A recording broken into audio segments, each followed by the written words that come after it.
First trimester में जो 12 सप्ताह कंप्लीट होते होते जो बच्चे का वजन होता है वो मुश्किल से 14 से 20 ग्राम होता है। जो जन्म के समय एक बच्चा का वजन रहता है उसका 1% से भी कम रहता है। लेकिन 75 से 80% वजन थर्ड ट्राइमेस्टर में गेन होता है। साथ ही प्रेगनेंसी के किस ट्राइमेस्टर में फोलिक एसिड सबसे क्रूशियल माना जाता है और किस ट्राइमेस्टर में इसकी यूज सबसे ज़्यादा होती है। फर्स्ट ट्राइमेस्टर का जब शुरुआत होता है वहाँ एक जो जाइगोट होता है वो एक सेल का रहता है और फर्स्ट ट्राइमेस्टर जब कंप्लीट होता है 12वें सप्ताह में तो लगभग वो एक सेल वाला जाइगोट सेल डिवीजन करके लगभग 100 बिलियन यानी 10,000 करोड़ कोशिकाओं को जन्म दिए रहता है। लेकिन यही जो सेकंड ट्राइमेस्टर होता है जो 3 महीने के बाद स्टार्ट होता है इसमें यही 100 बिलियन कोशिकाएं यानी 10,000 करोड़ की कोशिकाएं लगभग 50,000 करोड़ कोशिकाओं में तब्दील हो जाती हैं। लेकिन थर्ड ट्राइमेस्टर में ये जो 50,000 करोड़ कोशिकाएं हैं ये 4 लाख करोड़ कोशिकाओं में कन्वर्ट होती हैं। इस तरह से आप देखिए तो पहला ट्राइमेस्टर में पहली तिमाही में टोटल कोशिकाएं जितनी बनी लगभग उसका 25 से 40 गुना ज़्यादा कोशिका तीसरे तिमाही में बना। बावजूद इसके फर्स्ट ट्राइमेस्टर को क्रूशियल क्यों माना जाता है? फोलिक एसिड का सप्लीमेंटेशन सबसे ज़्यादा वहाँ पे महत्वपूर्ण रहता है। ऐसा क्यों? कुछ तो इसका कारण होगा। इसको समझने के लिए आप ऐसे सोचिए कि एक व्यक्ति जो हवाई जहाज़ चलाता है और दूसरा व्यक्ति जो एक रिक्शा या ठेला चलाता है, सैलरी किसकी ज़्यादा होती है? हवाई जहाज़ वाले की। लेकिन शरीर से मेहनत किसका ज़्यादा होता है? तो रिक्शा ठेला वाले का। फिर इतना अंतर क्यों दोनों के सैलरी में? फर्स्ट ट्राइमेस्टर और थर्ड ट्राइमेस्टर में ऐसा ही अंतर है। एक जो हवाई जहाज़ चलाने वाले व्यक्ति हैं जो कम मेहनत करते हैं लेकिन उनको ज़्यादा महत्व दिया जाता है। रीज़न ये है कि वहाँ पे गलती की गुंजाइश नहीं है। अगर वो गलती कर दिए, अगर वो मिस्टेक कर दिए, फिर उसका कोई रिपेयर नहीं है। वहाँ पे बहुत भारी नुकसान होगा। अगर आपका फर्स्ट ट्राइमेस्टर फोलिक एसिड की कमी से गुजर रहा है, वहाँ कोई उसका रिपेयर नहीं है। जो क्षति होगी वो पूरा नहीं उसको किया जा सकता है।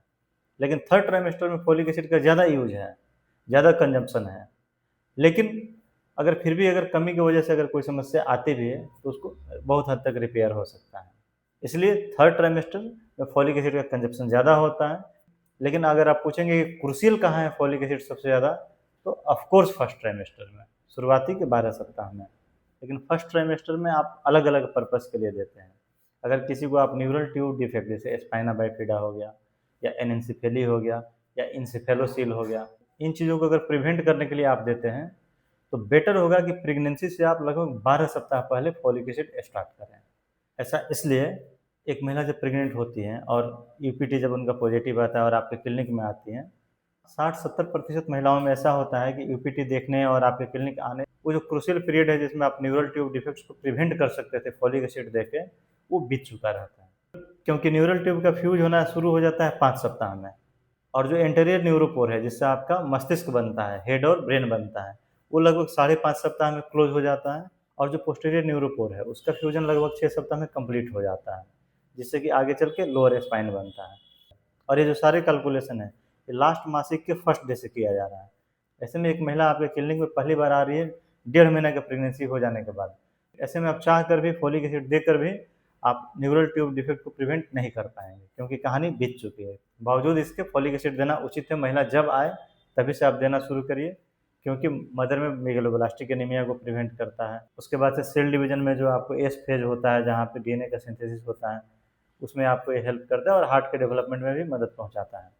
लेकिन सबसे उचित क्या है कि आप प्री कंसेप्शनल फोलिक एसिड दीजिए। यानी आप किसी की शादी होती है अब उनके बच्चे ठहरेंगे तो ऐसे में वो बच्चे प्लान करके ठहराएं और उस प्लानिंग से पहले फोलिक एसिड चलवा दें। वहाँ आप न्यूरल ट्यूब को 70 से 80% केसेज में प्रिवेंट कर सकते हैं। आप पूछ सकते हैं कि 100% केसेज में नहीं, अगर सबको फोलिक एसिड दे रहे हैं तो सब में न्यूरल ट्यूब डिफेक्ट क्यों नहीं प्रिवेंट होता है? क्योंकि बाकी के जो केसेज हैं जहाँ फोलिक एसिड से प्रिवेंट नहीं कर सकते हैं, रीज़न ये है कि वहाँ पे क्रोमोसोमल एबनॉर्मलिटी की वजह से या और भी बहुत सारे मैकेनिज्म है जिसकी वजह से न्यूरल ट्यूब डिफेक्ट होता है। आप उसको सिर्फ फोलिक एसिड देकर प्रिवेंट नहीं कर सकते। तो फोलिक एसिड को देने का जो आइडियल टाइम है वो प्री कंसेप्शनल है। महिला को कंसीव होने से, प्रेगनेंसी ठहरने से लगभग आप 3 महीना पहले स्टार्ट कर दीजिए देना। किस डोज में देंगे? तो देखिए अगर हाई रिस्क महिला है तो उनको आप 5 mg दीजिए और अगर महिला जो है हाई रिस्क नहीं है, नॉर्मल टाइप की है, तो उनको आप लगभग 400 से 800 माइक्रोग्राम दे सकते हैं। याद रखिए 1000 माइक्रोग्राम 1 मिलीग्राम के बराबर होता है। तो हाई रिस्क में जो आप दे रहे हैं वो 5 mg दे रहे हैं, यानी 5000 माइक्रोग्राम दे रहे हैं। लेकिन वहीं जो नॉर्मल रिस्क में आप दे रहे हैं वो लगभग 0.4 से 0.8 mg दे रहे हैं, यानी 400 से 800 माइक्रोग्राम दे रहे हैं। हाई रिस्क में कौन आती हैं? तो जिनको पहले से कोई ऐसा बच्चा पैदा हुआ है जिसको न्यूरल ट्यूब डिफेक्ट था, वो ऑफ कोर्स हाई रिस्क में है। या जिनको मिर्गी की दवा एंटी एपिलेप्टिक अगर कोई मेडिसिन चल रही है, जैसे आपको वेलप्रोएट चल रहा है या कार्बामाजेपिन चल रहा है, हाई रिस्क में आते हैं। या जिनको माल एब्जॉर्प्शन सिंड्रोम है, जैसे सीलिएक डिजीज है या फिर आपको क्रोन्स डिजीज है। माल एब्जॉर्प्शन वाले में क्या होता है कि आप जितना ओरली दे रहे हैं उसका एब्जॉर्प्शन बहुत कम हो पाता है, तो आपको तो लगेगा कि आप बहुत अच्छा डोज दे रहे हैं, लेकिन महिला में कम जाएगा, तो उनको भी हाई रिस्क में रखा गया और उनको आप क्या दीजिए, हाई डोज दीजिए, 5 mg दीजिए। साथियों, इस वीडियो के कमेंट में आप एक सवाल का जवाब दीजिएगा। सवाल ये है कि अगर महिला का ब्लड का आप सैंपल लें और उसमें फॉलिक एसिड का कंसंट्रेशन देखें, और बच्चे को जो कॉर्ड ब्लड से जो ब्लड जा रहा है, उस कॉर्ड ब्लड का अगर आप सैंपल लें और उसमें आप फॉलिक एसिड का कंसंट्रेशन देंगे, तो आप बताइए कि माँ में ज़्यादा कंसंट्रेशन रहेगा फॉलिक एसिड का या बच्चे में। और फॉलिक एसिड की कहानी सिर्फ बच्चे के जन्म के बाद ख़त्म नहीं हो जाती है।